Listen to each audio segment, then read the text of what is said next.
Wananchi wanasema kitu ambayo inaua nchi yetu ni wizi wa mali ya umma, ni wizi wa mali ya umma, na wanataka hiyo irudishe. Wakaniambia hivi, CJ kwenda huko, zungumza na wenzako, mkue pamoja, mturudishie nchi yetu, mfanye kazi na wale watu ambao wanataka nchi yetu irudi. Ndio sababu nimekuja hapa, tumeungana na watu wa Linda Mwananchi.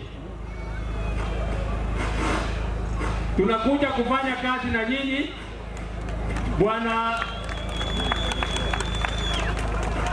Bwana Omondi Karori. Tunataka kufanya kazi na watu ambao wanataka kurudisha Kenya yetu hali iko.